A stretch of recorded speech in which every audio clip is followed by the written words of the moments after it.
पार्लिमानी इंतखाबात में बेंगलुरु सेंट्रल के उम्मीदवार मंसूर अली खान की इंतखाबी मुहिम पूरे जोश और खरोश के साथ चलाई जा रही है। सरोगना नगर में इंतखाबी मुहिम के दौरान रियासती वजीर व सरोगना नगर के एमएलए केजे जॉर्ज ने मीडिया से बात करते हुए कहा कि मंसूर अली खान की जीत यकीनी है। पूरे रियासत में कांग्रेस की लहर चल रही है। मंसूर अली खान एक तालीमी याफ्ता नौजवान है। आवाम मंसूर अली खान के हक में नजर आ रही है। इस मौके पर एमएलसी नसीर अहमद खान ने कहा कि रियासती हुकूमत के 5 गारंटियों की कामयाबी की वजह से आवाम कांग्रेस के साथ दे रही है। उन्होंने कहा कि आने वाले इंतखाबात में कर्नाटक के 28 सीटों में से 20 से ज्यादा सीटों पर कांग्रेस की जीत यकीनी है। बेंगलुरु सेंट्रल वाहिद मुस्लिम कॉन्स्टिट्यूंसी है, यानी वाहिद मुस्लिम उम्मीदवार यहां दिया गया है और यहां मंसूर अली खान की जीत के लिए तमाम तबके के लोग, चाहे वक्कलिया कम्युनिटी हो, माइनॉरिटी हो और दीगर दलित तबके भी मंसूर अली खान के हक में नजर आ रहे हैं। इंतखाबी मुहिम में रियासती वजीर भारती सुरेश और आगा सुल्तान के अलावा कई अहम लीडरान और आम आदमी पार्टी के वर्कर्स भी शामिल रहे। ಇವತ್ತು ಬೆಳಗಿಂದ ನಾನು ನಮ್ಮ ಕಾನ್ಸ್ಟಿಟ್ಯೂನ್ಸಿ ಸರ್ವಜ್ಞ ನಗರದಲ್ಲಿ ನಿನ್ನೆಯಿಂದ JDS ಪಕ್ಷದವರು ಯಾರು ನನ್ನ ವಿರುದ್ಧವಾಗಿ ಕಳೆದ ಚುನಾವಣೆಯಲ್ಲಿ ಸ್ಪರ್ಧೆ ಮಾಡಿದ್ದಾರೆ ಅವರು ಸಮೇತ ನಮ್ಮ ಪಕ್ಷಕ್ಕೆ ಸೇರಿಕೊಂಡು ಅದೇ ರೀತಿಯಲ್ಲಿ ಬ್ಲಾಕ್ ಕಾಂಗ್ರೆಸ್ ಜನತಾದಳ ಪ್ರೆಸಿಡೆಂಟ್ ಸಮೇತ ಸೇರಿಕೊಂಡಿದ್ದಾರೆ। ಇವತ್ತು ಬಿಜೆಪಿ ಪಕ್ಷದ ಯುವ ಮೋರ್ಚಾದವರು ಹಲವಾರು ಜನ ಲೀಡರ್ಗಳು ಕಾರ್ಯಕರ್ತರುಗಳೆಲ್ಲ ಸೇರಿಕೊಂಡಿದ್ದಾರೆ। ಇವತ್ತು ಇಡೀ ನಮ್ಮ ಸೆಂಟ್ರಲ್ ಎಲ್ಲ ನಾನು ಹೇಳಿದ ಇಡೀ ಕರ್ನಾಟಕದಲ್ಲಿಯೇ ಕಾಂಗ್ರೆಸ್ ಪರವಾಗಿ ಅಲೆ ನಡೀತಾ ಇದೆ। ಅದರಲ್ಲಿ ಸಮೇತ ನಮಗೆ ಸೆಂಟ್ರಲ್ ಕ್ಯಾಂಡಿಡೇಟ್ ಆಗಿ ಒಬ್ಬರು ಯುವಕರು ವಿದ್ಯಾವಂತರು ಸಂಘ ಸಂಸ್ಥೆಗಳನ್ನು ನಡೆಸುವಂತ ಒಳ್ಳೆ ಮನ್ಸೂರ್ ಅಲಿ ಖಾನ್ ಅವರನ್ನ ಇವತ್ತು ಅಭ್ಯರ್ಥಿಯಾಗಿ ಕಾಂಗ್ರೆಸ್ ಪಕ್ಷ ನೇಮಕ ಮಾಡಿದ್ದಾರೆ। ಬಹುಶಃ ಬಿಜೆಪಿಯವರು ಸಾಕಷ್ಟು ಸುಳ್ಳು ಭರವಸೆಗಳನ್ನು ಕೊಟ್ಟು ಅಧಿಕಾರಕ್ಕೆ ಬಂದಿದ್ದರು। ಜನರಿಗೆ ಅವರ ಭರವಸೆಗಳೆಲ್ಲ ಸುಳ್ಳು ಮತ್ತು ಟೊಳ್ಳು ಅಂತ ಗೊತ್ತಾಗಿದೆ। ಅದರಿಂದ ಈ ಒಂದು ಚುನಾವಣೆಯಲ್ಲಿ ಜನ ಈಗಾಗಲೇ ತೀರ್ಮಾನ ಮಾಡಿದ್ದಾರೆ। ಬಟ್ ನಾವು ಪ್ರಜಾಪ್ರಭುತ್ವದಲ್ಲಿ ಜನರ ತೀರ್ಮಾನಕ್ಕೆ ನಾವು ತಲೆಬಗ್ತೀವಿ। ಜನರ ಹತ್ರ ನಾವು ಕೇಳ್ಕೊಂಡಿದ್ದೀವಿ। ಇವತ್ತು ಯುವಕರಿದ್ದಾರೆ ಅಭ್ಯರ್ಥಿ, ಅದೇ ರೀತಿಯಲ್ಲಿ ಒಳ್ಳೆ ಒಂದು ಬ್ಯಾಕ್ಗ್ರೌಂಡ್ ಇರುವ ಅಭ್ಯರ್ಥಿ ಇದ್ದಾರೆ। ಅದರಿಂದ ಅವ್ರನ್ನ ಗೆಲ್ಲಿಸೋದ್ರಲ್ಲಿ ಯಾವುದೇ ಸಂಶಯ ಇಲ್ಲ ಅಂತ ನಾನಾದರೂ ತಿಳ್ಕೊಂಡಿದ್ರಿ। ಬಟ್ ಆದರೂ ಸಮೇತ ಜನರ ಹತ್ರ ನಾವು ವಿನಂತಿ ಮಾಡ್ತೀವಿ, ನೀವು ಮತದಾರರು ನಮಗೆ ಕಾಂಗ್ರೆಸ್ ಪಕ್ಷಕ್ಕೆ ವೋಟ್ ಕೊಡಬೇಕೆಂಬುದಾಗಿ ಹೇಳ್ತಾ ಇದ್ದೀವಿ। ನಮಗೆ ಇವತ್ತು ಬರಗಾಲ ಆಗಿದೆ। ಬರಗಾಲಕ್ಕೆ ಕಳೆದ ಆಗಸ್ಟ್ ಸೆಪ್ಟೆಂಬರ್ಲಿ ನಾವು ರಿಪೋರ್ಟ್ ಕಳಿಸಿದ್ವಿ।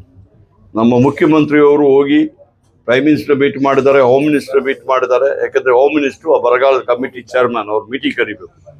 ಆಫೀಸರ್ಗಳು ಬಂದುಬಿಟ್ಟು ಇಲ್ಲಿ ರಿಪೋರ್ಟ್ ಕೊಟ್ಟಿದ್ದಾರೆ। ಅದೇ ರೀತಿ ಅಗ್ರಿಕಲ್ಚರ್ ಮಿನಿಸ್ಟ್ರು, ರೆವಿನ್ಯೂ ಮಿನಿಸ್ಟ್ರು ಎಲ್ಲ ಹೋಗ್ಬಿಟ್ಟು ರೆಪ್ರೆಸೆಂಟೇಷನ್ ಮಾಡಿದ್ದಾರೆ। ಆದರೂ ₹1 ಅವ್ರು ರಿಲೀಸ್ ಮಾಡಲಿಲ್ಲ। ನಾವು ನಮ್ಮ ರಾಜ್ಯ ಸರ್ಕಾರದಿಂದ ದುಡ್ಡು ಕೊಡ್ತಾ ಇದ್ದೀವಿ। ಇವತ್ತು ಇಂಥ ಒಂದು ಬರಗಾಲ ಬಂದರೂ ಸಮೇತ ತಿರುಗಿ ನೋಡಿದಂಥ ಕೇಂದ್ರ ಸರ್ಕಾರ ಯಾವ ಮುಖ ಇಟ್ಕೊಂಡು ತಮ್ಮ ಪಕ್ಷಕ್ಕೆ ಓಟ್ ಕಳ್ತಾರೆ ನನಗೆ ಗೊತ್ತಾಗೋದಿಲ್ಲ।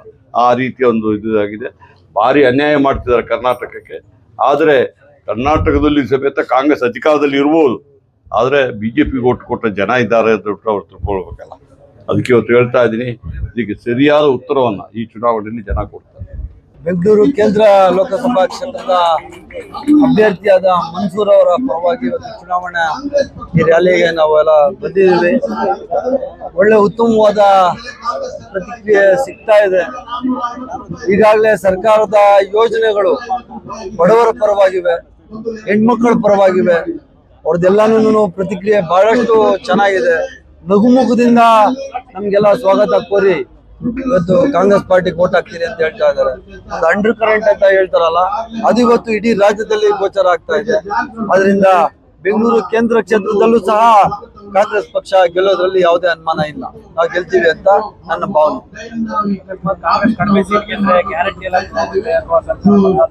ಎಲ್ಲಿ ಅಸೆಂಬ್ಲಿ ನೋಡಿ, ಯಾವುದೇ ಒಬ್ಬ ಜವಾಬ್ದಾರಿಯುತ ವ್ಯಕ್ತಿ ಈ ದೇಶದಲ್ಲಿ 136 ಸೀಟುಗಳನ್ನ ಈ ರಾಜ್ಯದಲ್ಲಿ ನಮಗೆ ಬಹುಮತವನ್ನ ಕಾಂಗ್ರೆಸ್ ಪಾರ್ಟಿಗೆ ಜನಗಳು ಕೊಟ್ಟಿದ್ದಾರೆ।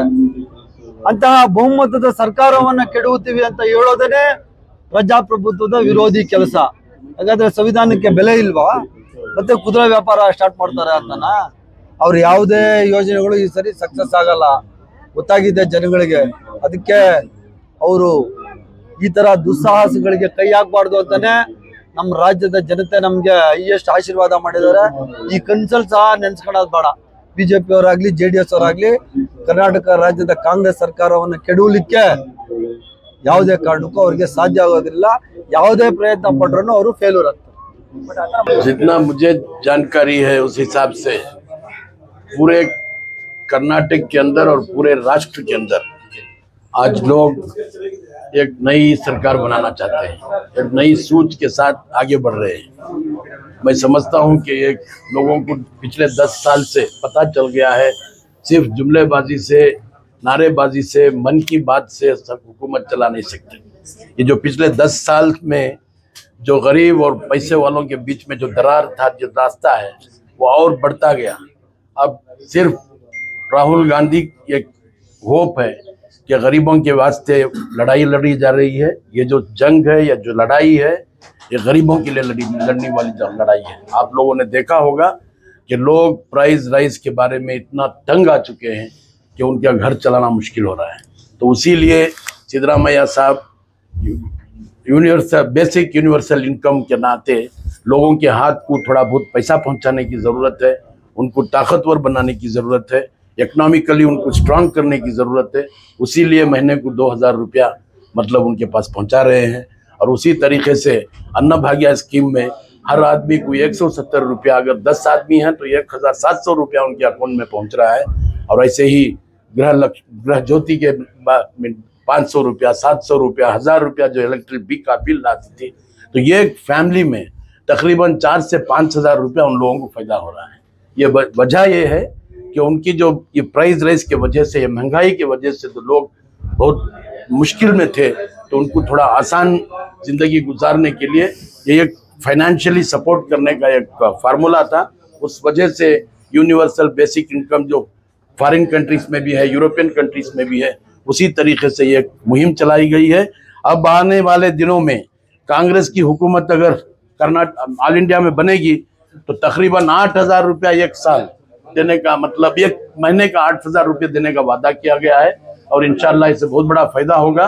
बस मैं आप लोगों से अपील करता हूं कि यहाँ के हल्के के उम्मीदवार जनाब मंसूर अली खान जो नौजवान हैं, पढ़े लिखे हैं और काफ़ी सियासत में तजुर्बा रखा गया है, तो उनको अगर जिताएंगे तो मैं समझता हूं कि बेंगलुरु सेंट्रल जो हमारी खोई हुई सीट है वो फिर बहाल होगी। हर जगह घूम रहे हैं, किस तरह है लोगों का रेस्पॉन्स और क्या उम्मीदें हैं? पॉजिटिव फीलिंग आ रही है और सब लोग मिलके जुड़ेंगे कांग्रेस के लिए।